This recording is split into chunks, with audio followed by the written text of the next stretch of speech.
ನಮಸ್ತೆ Karnataka travel with Roman Shashi ಚಾನಲ್ಗೆ ಸ್ವಾಗತ. ಇವತ್ತು ನಾವು ಎಲ್ಲಿಗೆ ಹೋಗ್ತಿರೋದು ಅಂದರೆ ಬೆಂಗಳೂರಿಂದ ಕೇವಲ 30 ಕಿಲೋಮೀಟರಲ್ಲಿ ಇರುವ ನೆಲಮಂಗಲಗೆ ಹೋಗ್ತಾ ಇದ್ದೀವಿ. ನಮ್ಮ ಬೆಂಗಳೂರಲ್ಲಿ ಇರೋ ಅನೇಕ ಜನರಿಗೆ ಇದು ಗೊತ್ತಿರುತ್ತೆ. ಬನ್ನಿ, ನಾವು ಈ ವಿಡಿಯೋದಲ್ಲಿ ನೆಲಮಂಗಲ ಶ್ರೀ ಮಾರುತಿ ಸಾಯಿಧಾಮ್ ಟೆಂಪಲ್ ಮತ್ತು ಇನ್ನೂ ಹಲವು ದೇವಾಲಯಗಳನ್ನು ನೆಲಮಂಗಲದಲ್ಲಿ ಇರೋದನ್ನು ನೋಡೋಣ. ನಾವು ಈಗ ಟೋಟಲ್ 7 ದೇವಾಲಯಗಳಿಗೆ ಹೋಗ್ತಿರೋದು. ಅದು ಯಾವ್ದ್ಯಾವುದು ಅಂದರೆ, ಮೊದಲನೇದು ಶ್ರೀ ಮಾರುತಿ ಸಾಯಿಧಾಮ್ ದೇವಾಲಯ, ಎರಡನೇದು ಶ್ರೀ ಕಾರ್ಯಸಿದ್ಧಿ ಪ್ರಸನ್ನ ಬಯಲು ಆಂಜನೇಯ ದೇವಾಲಯ, ಮೂರನೇದು ಶ್ರೀ ಪಾರ್ಶ್ವಲಬದಿ ತೀರ್ಥಧಾಮ್, ನಾಲ್ಕನೇದು ವಿಶ್ವಶಾಂತಿ ಆಶ್ರಮ ಶ್ರೀ ವಿಶ್ವರೂಪ ವಿಜಯವಿಠಲ ದೇವಾಲಯ, ಐದನೇದು ಶ್ರೀ ಶನಿ ಮಹಾತ್ಮ ಸ್ವಾಮಿ ದೇವಾಲಯ ಚಿಕ್ಕಮದುರೆ, ಆರನೇದು ಶ್ರೀ ರಾಮಲಿಂಗೇಶ್ವರ ಸ್ವಾಮಿ ಸನ್ನಿಧಿ ಬರಡಿ ಬೆಟ್ಟ, ಏಳನೇದು ಶ್ರೀ ಮುಕ್ತಿನಾಥೇಶ್ವರ ಸ್ವಾಮಿ ಟೆಂಪಲ್ ಬಿನ್ನಮಂಗಳ. ಇಷ್ಟು ಪ್ಲೇಸಸ್ನ ಒನ್ ಡೇಯಲ್ಲಿ ಹೆಂಗೆ ಕವರ್ ಮಾಡೋದನ್ನ ಅಂತ ತಿಳ್ಕೊಳ್ಳೋಣ. ಬನ್ನಿ ಫ್ರೆಂಡ್ಸ್. ಈ ವಿಡಿಯೋನ ಸ್ಟಾರ್ಟ್ ಮಾಡೋಕ್ಕಿಂತ ಮುಂಚೆ ನಮ್ಮ ಚಾನಲ್ಗೆ ಯಾರೆಲ್ಲ ಸಬ್ಸ್ಕ್ರೈಬ್ ಆಗಿಲ್ಲೋ ಮಾಡ್ಕೊಳ್ಳಿ. ಇದೇ ರೀತಿ ನಮ್ಮ ಚಾನಲ್ಗೆ ಸಪೋರ್ಟ್ ಮಾಡೋದನ್ನು ಮರಿಬೇಡಿ. ನೆಲಮಂಗಲಗೆ ಬಸ್ಸಲ್ಲಿ ಬರೋರು ಸಹ ತುಂಬ ಬಸ್ ಫೆಸಿಲಿಟೀಸ್ ಇದೆ. ನೀವು ಸಹ ಬಸ್ಸಲ್ಲಿ ಬರಬಹುದು. ಓಕೆ, ನಾನು ಬೆಳಗ್ಗೆ 10 ಗಂಟೆಗೆ ಮನೆ ಬಿಟ್ಟು ಬನಶಂಕರಿ ಟು ಗೋರ್ಗುಂಟೆಪಾಳ್ಯ ರೋಡಲ್ಲಿ ಹೋಗ್ತಾ ಇದ್ದೀನಿ. ಗೋರ್ಗುಂಟೆಪಾಳ್ಯದಿಂದ ಲೆಫ್ಟ್ ತಗೊಂಡು ಒಂದೇ ರೋಡಲ್ಲಿ ಹೋಗ್ತಾ ಇದ್ದೀನಿ. ನನಗೆ ಟೋಟಲ್ ಬನಶಂಕರಿಯಿಂದ ಕೇವಲ 30 ಕಿಲೋಮೀಟ್ರು ಅಷ್ಟೇ ಇರೋದು. ಬನ್ನಿ ಹೋಗೋಣ. ನೋಡಿ, ನಾವು ಫಸ್ಟ್ ಪ್ಲೇಸ್ ಅಂದರೆ ಶ್ರೀ ಮಾರುತಿ ಸಾಯಿಧಾಮ್ ದೇವಾಲಯಕ್ಕೆ ಬಂದಿದ್ದೀವಿ.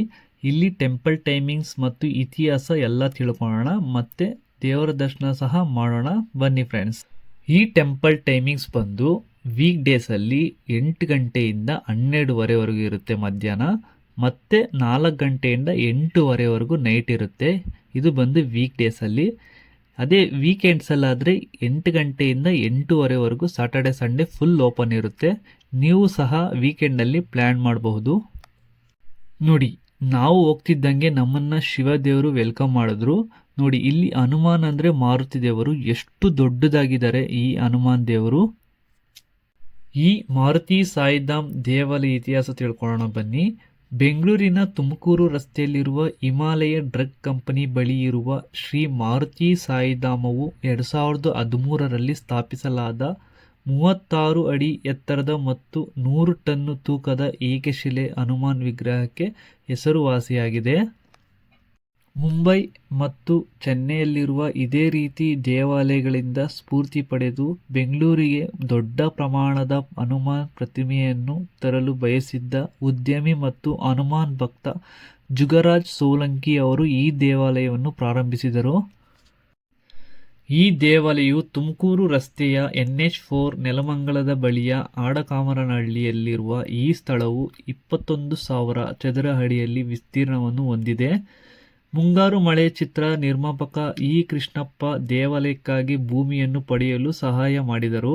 ಇದು ಕರ್ನಾಟಕದಲ್ಲಿ ಈ ರೀತಿ ಮೊದಲನೆಯದು ಎಂದು ಪರಿಗಣಿಸಲಾಗಿದೆ ಮತ್ತು ಈ ಪ್ರದೇಶದಲ್ಲಿ ಹಿಡನ್ ಜೆಮ್ ಎಂದು ಕರೆಯಲ್ಪಡುವ ಪ್ರಮುಖ ಹೆಗ್ಗುರುತು ಮತ್ತು ಆಧ್ಯಾತ್ಮಿಕ ಕೇಂದ್ರವಾಗಿ ಕಾರ್ಯನಿರ್ವಹಿಸುತ್ತದೆ. ಇಲ್ಲಿ ದಿನನಿತ್ಯ ಅನ್ನಪ್ರಸಾದಂ ಇರುತ್ತೆ. ನೀವು ಸಹ ಇಲ್ಲಿ ಅನ್ನಪ್ರಸಾದನ ಪಡಿಬಹುದು. ಓಕೆ, ಈ ಟೆಂಪಲ್ನ ನೋಡಿಕೊಂಡು ನೆಕ್ಸ್ಟ್ ನಾವು ಎಲ್ಲಿಗೆ ಹೋಗ್ತಿರೋದು ಅಂದರೆ ಕಾರ್ಯಸಿದ್ಧಿ ಶ್ರೀ ಪ್ರಸನ್ನ ಬಯಲು ಆಂಜನೇಯ ದೇವಾಲಯಕ್ಕೆ. ಇಲ್ಲಿಂದ ಕೇವಲ 1 ಕಿಲೋಮೀಟರ್ ಅಷ್ಟೇ ಇರೋದು. ಬನ್ನಿ ಹೋಗೋಣ. ಈ ದೇವಾಲಯಕ್ಕೆ ಹೆಂಗೆ ಹೋಗೋದು ಅಂದರೆ, ಮತ್ತೆ ಈ ಟೆಂಪಲಿಂದ ಟರ್ನ್ ತಗೊಂಡು ಒನ್ ವೇಯಲ್ಲಿ 100 ಮೀಟರ್ಸ್ ಬಂದು ಇಲ್ಲಿ ಲೆಫ್ಟ್ ತಗೊಬೇಕು. ತಗೊಂಡು ಮತ್ತೆ ಲೆಫ್ಟ್ ತಗೊಂಡು 500 ಮೀಟರ್ಸ್ ರೈಟಲ್ಲಿ ಬಿಗ್ ಆರ್ಚ್ ಇರುತ್ತೆ. ಆರ್ಚ್ ಒಳಗೆ ಹೋಗಬೇಕು. ಈ ಆರ್ಚಿಂದ ಕೇವಲ 300 ಮೀಟರ್ ಅಷ್ಟೇ ಇರೋದು. ನೋಡಿ, ಇದೇ ಕಾರ್ಯಸಿದ್ಧಿ ಶ್ರೀ ಪ್ರಸನ್ನ ಬಯಲು ಆಂಜನೇಯ ದೇವಾಲಯ. ಬನ್ನಿ, ಈ ಟೆಂಪಲ್ ಟೈಮಿಂಗ್ಸ್ ಮತ್ತು ಇತಿಹಾಸ ಸಹ ತಿಳ್ಕೊಳ್ಳೋಣ, ಪ್ಲಸ್ ಈ ದೇವರ ದರ್ಶನ ಸಹ ಮಾಡೋಣ. ಬನ್ನಿ. ಈ ದೇವಾಲಯ ಟೈಮಿಂಗ್ಸ್ ಬಂದು ವೀಕ್ ಡೇಸಲ್ಲಿ ಬೆಳಗ್ಗೆ 7 ಗಂಟೆಯಿಂದ 12:30 ಮಧ್ಯಾಹ್ನವರೆಗೂ ಇರುತ್ತೆ, ಮತ್ತು 5 ಗಂಟೆ ಸಂಜೆಯಿಂದ 7:30 ನೈಟ್ವರೆಗೂ ಇರುತ್ತೆ. ಅದೇ ವೀಕೆಂಡ್ಸಲ್ಲಾದರೆ 7 ಗಂಟೆ ಬೆಳಗ್ಗೆಯಿಂದ 8:30 ನೈಟ್ವರೆಗೂ ಇರುತ್ತೆ. ಸಾಟರ್ಡೆ ಸಂಡೇ ಫುಲ್ ಓಪನ್ ಇರುತ್ತೆ ಈ ದೇವಸ್ಥಾನ.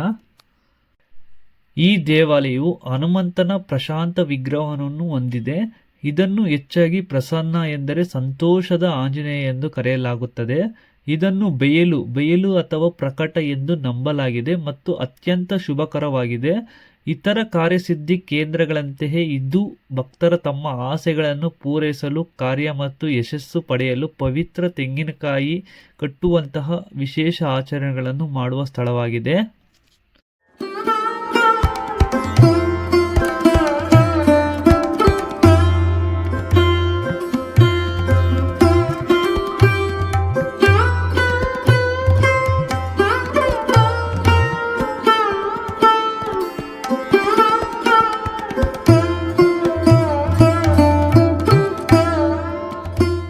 ಓಕೆ, ಈ ಟೆಂಪಲ್ ನೋಡಿಕೊಂಡು ನೆಕ್ಸ್ಟ್ ನಾವು ಎಲ್ಲಿಗೆ ಹೋಗ್ತಿರೋದು ಅಂದರೆ ಪಕ್ಕದಲ್ಲೇ ಮೀನ್ಸ್ ಇಲ್ಲಿಂದ ಕೇವಲ 500 ಮೀಟ್ರ್ ವಾಪಸ್ ರೋಡಲ್ಲಿ ಹೋಗಬೇಕು. ಅದೇ ನಾವು ಒನ್ ವೇಲಿ ಬಂದು ಲೆಫ್ಟ್ ತೊಗೊಂಡಿವಿ ಅಲ್ವಾ, ಅಲ್ಲಿ ಬಿಗ್ ವೈಟ್ ಕಲರ್ ಟೆಂಪಲ್ ಇದೆ ನೋಡಿ, ಅಲ್ಲಿಗೆ ಹೋಗ್ತಿರೋದು. ಬನ್ನಿ ಹೋಗೋಣ. ನೋಡಿ, ಇದೇ ಶ್ರೀ ಪಾರ್ಶ್ವಲಬ್ಧಿ ತೀರ್ಥಧಾಮ್. ಬನ್ನಿ ಈ ಟೆಂಪಲ್ ಟೈಮಿಂಗ್ಸ್ ಮತ್ತು ಅನ್ನ ಪ್ರಸಾದ ಟೈಮಿಂಗ್ಸ್ ತಿಳ್ಕೊಳ್ಳೋಣ. ಬನ್ನಿ ದೇವರ ದರ್ಶನ ಸಹ ಮಾಡೋಣ. ಈ ಟೆಂಪಲ್ ಟೈಮಿಂಗ್ಸ್ ಬಂದು ಬೆಳಗ್ಗೆ 6 ಗಂಟೆಯಿಂದ ನೈಟ್ 8 ಗಂಟೆವರೆಗೂ ಇರುತ್ತೆ. ಇದು ಎನಿ ಟೈಮ್ ಓಪನ್ ಇರುತ್ತೆ. ನೋಡಿ, ಈ ಟೆಂಪಲ್ ಅಂತೂ ಎಷ್ಟು ಅದ್ಭುತವಾಗಿ ಕಟ್ಸಿದ್ದಾರೆ ಅಂತ ನನಗಂತೂ ತುಂಬಾ ಖುಷಿ ಆಯಿತು. ಈ ಟೆಂಪಲ್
ಇಲ್ಲಿ ಟಿಫನ್, ಬ್ರೇಕ್ಫಾಸ್ಟ್, ನೈಟ್ಗೆ ಡಿನ್ನರ್ ಸಹ ಕೊಡ್ತಾರೆ. ಬಟ್ ಇಲ್ಲಿ ಒಬ್ಬರಿಗೆ 200 ರುಪೀಸ್ ಚಾರ್ಜಸ್ ಮಾಡ್ತಾರೆ, ಪ್ಲಸ್ ಕೂಪನ್ ತೊಗೊಬೇಕು. ಇಲ್ಲಿ ಊಟದ ಟೈಮಿಂಗ್ಸ್ ಬಂದು ಒಂದು ಫೋಟೋ ಹಾಕಿದ್ದೀನಿ ನೋಡಿ, ಇದು ಊಟ ಟೈಮಿಂಗ್ಸ್ ಇರುತ್ತೆ. ಓಕೆ, ಈ ಎಲ್ಲ ದೇವರ ದರ್ಶನ ಮಾಡಿಕೊಂಡು ನೆಕ್ಸ್ಟ್ ನಾನು ಎಲ್ಲಿಗೆ ಹೋಗ್ತಿರೋದು ಅಂದರೆ ವಿಶ್ವಶಾಂತಿ ಆಶ್ರಮ. ಇಲ್ಲಿಂದ ಕೇವಲ 20 ಕಿಲೋಮೀಟರ್ ಇದೆ. ಸೇಮ್ ನಾವು ತುಮಕೂರು ಸರ್ವಿಸ್ ರೋಡಲ್ಲಿ ಹೋಗಬೇಕು. ಬನ್ನಿ ಹೋಗೋಣ. ಇಲ್ಲಿ ಆಡಕಾಮನಹಳ್ಳಿ ಅಲ್ಲಿ ಬಸ್ ಹತ್ಕೊಂಡು ಡೈರೆಕ್ಟ್ ಅರಸನಕುಂಟೆ ಅನ್ನೋ ಸ್ಟಾಪಲ್ಲಿ ಇಳ್ಕೊಬಹುದು. ನೀವು ಬಸ್ಸಲ್ಲಿ ಟ್ರಾವೆಲ್ ಮಾಡ್ತೀನಿ ಅಂದರೆ ಆರಾಮಾಗಿ ಈ ರೂಟಲ್ಲಿ ನೀವು ಟ್ರಾವೆಲ್ ಮಾಡ್ಬೋದು.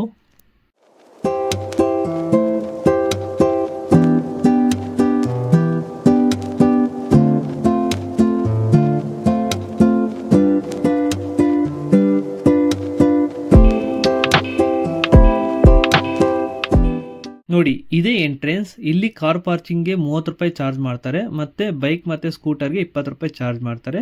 ಬನ್ನಿ ದೇವರ ದರ್ಶನ ಮಾಡೋಣ. ನೋಡಿ, ಇದೇ ವಿಶ್ವಶಾಂತಿ ಆಶ್ರಮ. ಬನ್ನಿ ಒಳಗೆ ಹೋಗಿ ದರ್ಶನ ಮಾಡೋಣ.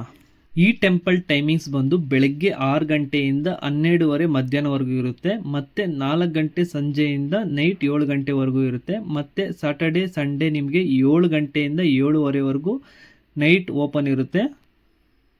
ಈ ದೇವಾಲಯದ ಇತಿಹಾಸ ಬಂದು ವಿಷ್ಣುವಿನ ಅವತಾರಗಳಲ್ಲಿ ಒಂದಾದ ವಿಠಲನ ಬೃಹತ್ ಪ್ರತಿಮೆಯು ನೀವು ಆಶ್ರಮದ ಆವರಣವನ್ನು ಪ್ರವೇಶಿಸಿದ ತಕ್ಷಣ ನಿಮಗೆ ಸ್ವಾಗತಿಸುತ್ತದೆ.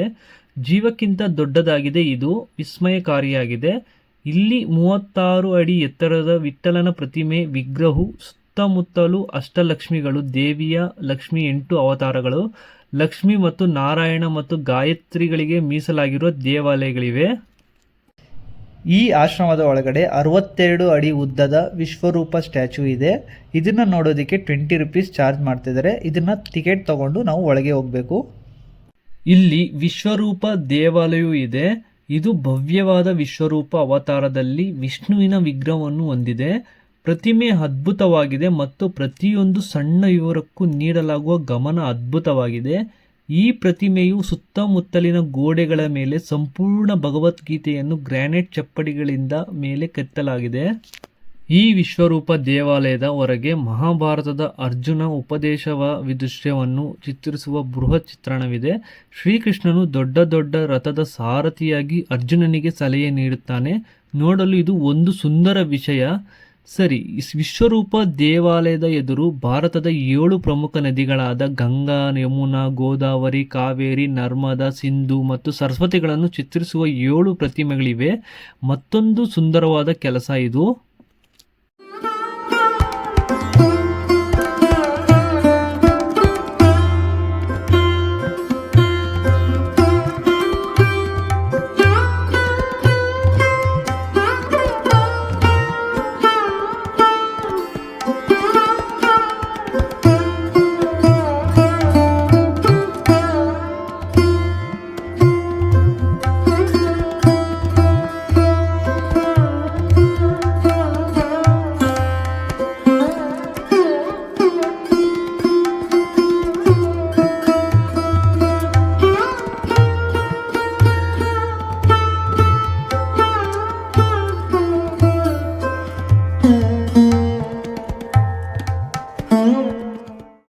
ಓಕೆ, ಈ ಎಲ್ಲ ದೇವರ ದರ್ಶನ ಮಾಡಿಕೊಂಡು ನನಗೆ ತುಂಬಾ ಇಷ್ಟ ಆಯಿತು. ಇದು ಒಂಥರ ವಿಸ್ಮಯವಾಗಿದೆ ಈ ಪ್ಲೇಸಸ್ಸು.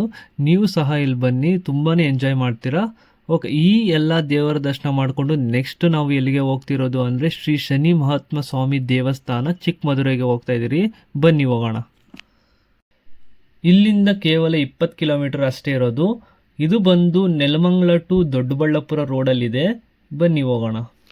ನೋಡಿ, ಇದೇ ಶ್ರೀ ಶನಿ ಮಹಾತ್ಮ ಸ್ವಾಮಿ ದೇವಸ್ಥಾನ ಚಿಕ್ಕಮದುರೆ. ಇಲ್ಲಿ ಟೆಂಪಲ್ ಟೈಮಿಂಗ್ಸ್ ಬಂದು ಮತ್ತು ಇತಿಹಾಸ ಎಲ್ಲ ತಿಳ್ಕೊಳ್ಳೋಣ ಬನ್ನಿ.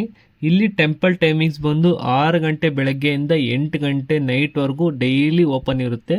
ಮತ್ತು ಇಲ್ಲಿ ನಿತ್ಯ ಅನ್ನದಾಸೋಹ ಸಹ ಇರುತ್ತೆ. ಈ ದೇವಾಲಯ ಇತಿಹಾಸ ಬಂದು ಬೆಂಗಳೂರು ಗ್ರಾಮಾಂತರ ಜಿಲ್ಲೆಯ ದೊಡ್ಡಬಳ್ಳಾಪುರ ತಾಲೂಕಿನ ಚಿಕ್ಕಮದುರೆ ಕಾನಸ್ವಾಡಿ ಗ್ರಾಮದ ಬಳಿ ಇರುವ ಶ್ರೀ ಶನಿ ಮಹಾತ್ಮ ಸ್ವಾಮಿ ದೇವಾಲಯ. ಚಿಕ್ಕಮದುರೆ ಶ್ರೀ ಶನಿ ಮಹಾತ್ಮ ಸ್ವಾಮಿ ದೇವಾಲಯದಲ್ಲಿ ಪ್ರಸಿದ್ಧ ಯಾತ್ರಾ ಕೇಂದ್ರಗಳಲ್ಲಿ ಒಂದಾಗಿವೆ. ಈ ದೇವಾಲಯವು ಹಿಂದೂ ದೇವಾಲಯಗಳಲ್ಲಿ ಪೂಜಿಸಲ್ಪಡುವ ನವಗ್ರಹಗಳು 9 ಗ್ರಹಗಳು ಒಂದಾದ ಶನಿ ಅಥವಾ ಶನಿ ದೇವರಿಗೆ ಸಮರ್ಪಿತವಾಗಿದೆ. ಶನಿ ಮಹಾತ್ಮ ದೇವಾಲಯವನ್ನು ಸ್ಥಳೀಯ ರೈತ ಗಂಗಾ ಹನುಮಯ್ಯ ನಿರ್ಮಿಸಿದರು. ಈ ದೇವಾಲಯವು ವಿಶೇಷವಾಗಿ ಶ್ರಾವಣ ಮಾಸದ ಶನಿವಾರದಂದು ಜುಲೈ ಅಂತ್ಯದಲ್ಲಿ ಪ್ರಾರಂಭವಾಗಿ ಆಗಸ್ಟ್ 3ನೇ ವಾರದಲ್ಲಿ ಕೊನೆಗೊಳ್ಳುತ್ತದೆ. ಇಲ್ಲಿ ಭಕ್ತರನ್ನು ಆಕರ್ಷಿಸುತ್ತದೆ. ಮದುರೆಯಲ್ಲಿರುವ ಶನಿ ಮಹಾತ್ಮ ದೇವಾಲಯವು ದಕ್ಷಿಣ ಭಾರತದ ಶೈಲಿಯ ವಾಸ್ತುಶಿಲ್ಪಕ್ಕೆ ಹೆಸರುವಾಸಿಯಾಗಿದೆ. ಈ ದೇವಾಲಯವನ್ನು ಗಂಗಾ ಹನುಮಯ್ಯ ಎಂಬ ರೈತನು ಶನಿ ದೇವರಿಗೆ ಅರ್ಪಿಸಲು ನಿರ್ಮಿಸಿದನು. ಇದರಿಂದ ಒಬ್ಬೊಬ್ಬರ ಜೀವನದಲ್ಲಿ ಬರುವ ಪ್ರತೀಕಾರ ಮತ್ತು ಕಷ್ಟಗಳನ್ನು ಶಮನಗೊಳಿಸಬಹುದು. ಶನಿ ಮಹಾತ್ಮನನ್ನು ಪೂಜಿಸಲು ಅತ್ಯಂತ ಹಳೆಯ ದೇವಾಲಯಗಳಲ್ಲಿ ಒಂದಾಗಿದೆ. ಈ ವಿಗ್ರಹವು ಸಂಪೂರ್ಣವಾಗಿ ಕಪ್ಪು ಬಣ್ಣವಾಗಿದ್ದು ಕಪ್ಪು ಬಟ್ಟೆಯನ್ನು ಧರಿಸಿ ಆಭರಣಗಳಿಂದ ಅಲಂಕರಿಸಲ್ಪಟ್ಟಿದೆ. ಹಿಂದೂ ಧರ್ಮದ ಪ್ರಕಾರ ಶನಿ ಮಹಾತ್ಮನಿಗೆ ಹೆಚ್ಚು ಪ್ರಾಮುಖ್ಯತೆ ಇರುವ ಶನಿವಾರದಂದು ದೇವಾಲಯಕ್ಕೆ ಹೆಚ್ಚಿನ ಭಕ್ತರು ಬರುತ್ತಾರೆ. ನೆಕ್ಸ್ಟ್ ನಾವು ಎಲ್ಲಿಗೆ ಹೋಗ್ತಿರೋದು ಅಂದರೆ ಶ್ರೀ ರಾಮಲಿಂಗೇಶ್ವರ ಸ್ವಾಮಿ ಸನ್ನಿಧಿ ಬರಡಿ ಬೆಟ್ಟಕ್ಕೆ. ಇಲ್ಲಿಂದ ಕೇವಲ 20 ಕಿಲೋಮೀಟರ್ ಇದೆ ಅಷ್ಟೇ. ಬನ್ನಿ ಹೋಗೋಣ. ನೋಡಿ, ಇಲ್ಲಿ ದೊಡ್ಡ ಆರ್ಚ್ ಇದೆ ನೋಡಿ. ಹನುಮ ಮತ್ತು ರಾಮ ಇಬ್ಬರು ಒಂದಾಗಿರುವ ಒಂದು ಆರ್ಚ್ ಇದೆ. ಅದ್ರ ಒಳಗೆಯಿಂದ ನಾವು ಕೇವಲ 4 ಕಿಲೋಮೀಟರ್ ಹೋಗಬೇಕು. ಬನ್ನಿ, ಇಲ್ಲಿಂದ 4 ಕಿಲೋಮೀಟರ್ ಹೋಗೋಣ. ನೋಡಿ, ಇಲ್ಲಿ ಸ್ವಲ್ಪ ಘಾಟ್ ಸೆಕ್ಷನ್ ಇರುತ್ತೆ ಮತ್ತು ಫುಲ್ಲು ಮಣ್ಣು ರೋಡ್ ಇರುತ್ತೆ. ಸ್ವಲ್ಪ ಚಿಕ್ಕ ರೋಡ್ ಇರುತ್ತೆ. ಸ್ವಲ್ಪ ನೀವು ಹುಷಾರಾಗಿ ಹೋಗಿ. ಡೈರೆಕ್ಟ್ ನಿಮ್ಮ ಕಾರು ಆದರೂ ಬೈಕ್ ಆದರೂ ಡೈರೆಕ್ಟ್ ನೀವು ದೇವಸ್ಥಾನ ಹತ್ರ ಸಹ ರೀಚ್ ಆಗಬಹುದು. ನೋಡಿ, ಇದೇ ಶ್ರೀ ರಾಮಲಿಂಗೇಶ್ವರ ಸ್ವಾಮಿ ಸನ್ನಿಧಿ ಬರಡಿ ಬೆಟ್ಟ. ಇಲ್ಲಿ ಟೆಂಪಲ್ ಟೈಮಿಂಗ್ಸ್ ಬಂದು ಓನ್ಲಿ ಮಂಡೇ ಮಾತ್ರ ಓಪನ್ ಇರುತ್ತೆ. ಇನ್ನು ಮಿಕ್ಕಿದ ಟೈಮಲ್ಲಿ ಈ ದೇವಸ್ಥಾನ ಓಪನ್ ಇರಲ್ಲ. ಇದು ಟೈಮಿಂಗ್ಸ್ ಬಂದು ಬೆಳಗ್ಗೆ 10 ಗಂಟೆಯಿಂದ 3 ಗಂಟೆ ಅಷ್ಟೇ ಓಪನ್ ಇರುತ್ತೆ. ನೀವು ಬೈಕಲ್ಲಿ ಏನನ್ನ ಬರ್ತೀನಿ ಅಂದರೆ ಡೈರೆಕ್ಟ್ ಬೆಟ್ಟದ ಮೇಲಕ್ಕೆ ನೀವು ಬೈಕಲ್ಲಿ ಹೋಗ್ಬೋದು. ಕಾರೆಲ್ಲ ಹೋಗಲ್ಲ. ನಾವು ಈ ಟೆಂಪಲ್ಗೆ ಹೋಗಿ ವಾಪಸ್ ಬಂದ್ವಿ. ನೋಡಿದ್ರೆ ಟೆಂಪಲ್ ಕ್ಲೋಸ್ ಇತ್ತು. ನಾವು ಸುತ್ತಮುತ್ತ ಎಂಜಾಯ್ ಮಾಡಿಕೊಂಡು ಇಲ್ಲಿ ಚಿಕ್ಕ ಕೊಳ ಇದೆ ಅದನ್ನು ಸಹ ನೋಡಿಕೊಂಡು ನೆಕ್ಸ್ಟ್ ಪ್ಲೇಸ್ಗೆ ನಾವು ಹೋಗ್ತಾ ಇದ್ದೀವಿ.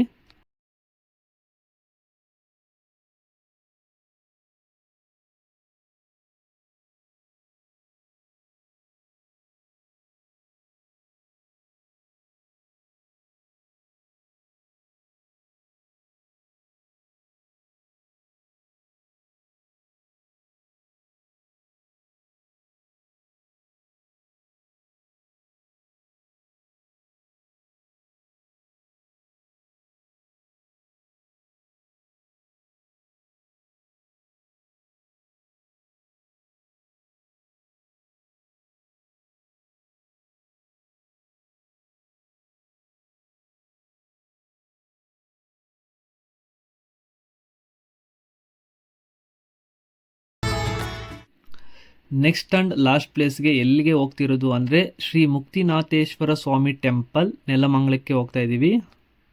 ಈ ದೇವಾಲಯದಿಂದ ಕೇವಲ ನಿಮಗೆ 15 ಕಿಲೋಮೀಟರ್ ಅಷ್ಟೇ ಇರೋದು. ಬನ್ನಿ ಹೋಗೋಣ.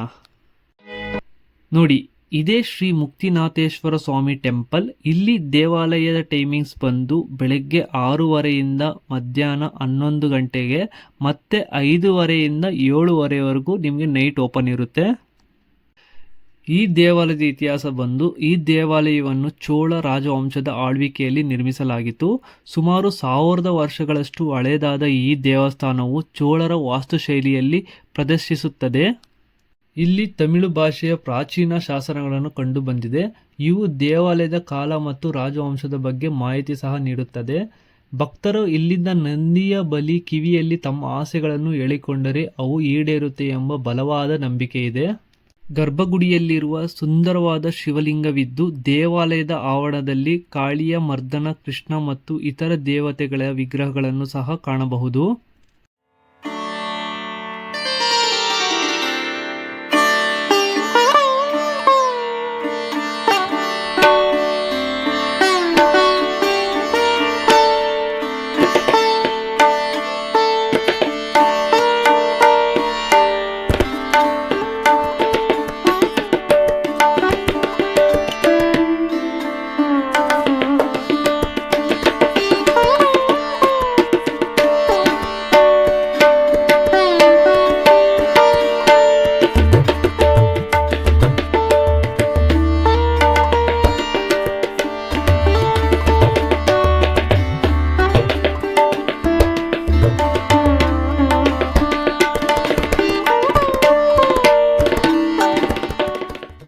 ಈ ಎಲ್ಲ ದೇವರ ದರ್ಶನ ಮಾಡಿಕೊಂಡು ನೆಕ್ಸ್ಟ್ ನಾವು ಪಾರ್ಟ್ 2 ಅಲ್ಲಿ ಸಿಗೋಣ. ಇನ್ನು ಇಲ್ಲಿ ಮುಂತಾದ ಅನೇಕ ದೇವಾಲಯಗಳು ಮತ್ತು ಪುರಾತನವಾದ ವಾಸ್ತುಶಿಲ್ಪಿ ಹೊಂದಿರುವ ದೇವಸ್ಥಾನಗಳು ಸಹ ಇದೆ. ಅದು ನಾನು ನಿಮಗೆ ಪಾರ್ಟ್ 2 ಅಲ್ಲಿ ತಿಳಿಸ್ಕೊಡ್ತೀನಿ. ಓಕೆ, ನನಗೆ ಇಲ್ಲಿ ಎಲ್ಲ ಟೆಂಪಲ್ಸ್ನ ಮುಗಿಸ್ಕೊಂಡು ನನಗೆ 8 ಗಂಟೆ ನೈಟ್ ಆಯಿತು. ನಾನು ಮನೆಗೆ ಹೋಗ್ತಾ ಇದ್ದೀನಿ. ನನಗಂತೂ ಇವತ್ತು ತುಂಬಾ ಎಂಜಾಯ್ ಮಾಡಿದೆ. ಒಂಥರ ಒಳ್ಳೆ ವೀಕೆಂಡ್ ಅನಿಸ್ತು. ಮತ್ತು ಅನೇಕ ಪುರಾತನವಾದ ದೇವಾಲಯಗಳನ್ನು ನೋಡಿ ತುಂಬಾ ಇಷ್ಟ ಆಯಿತು. ನೀವು ವೀಕೆಂಡ್ಸಲ್ಲಿ ಯಾವ ಪ್ಲೇಸ್ಗೆ ಹೋಗೋಣ ಅಂತ ಪ್ಲ್ಯಾನ್ ಮಾಡಿದಾಗ ನೆಲಮಂಗಲವನ್ನು ಸಹ ನೀವು ವಿಸಿಟ್ ಮಾಡ್ಬೋದು. ಇಲ್ಲಿ ಅನೇಕ ದೇವಾಲಯಗಳು ಸಹ ನೋಡಬಹುದು. ಓಕೆ, ಈ ವಿಡಿಯೋ ಯಾರಿಗೆಲ್ಲ ಇಷ್ಟ ಆಯಿತು ಅಂದರೆ ಲೈಕ್ ಮಾಡಿ, ಶೇರ್ ಮಾಡಿ, ಕಮೆಂಟ್ ಮಾಡಿ. ಇದೇ ರೀತಿ ನಮ್ಮ ಚಾನಲ್ಗೆ ಸಬ್ಸ್ಕ್ರೈಬ್ ಮಾಡ್ಕೊಳೋದನ್ನ ಮರಿಬೇಡಿ. Thank you for watching my video friends. ಧನ್ಯವಾದಗಳು.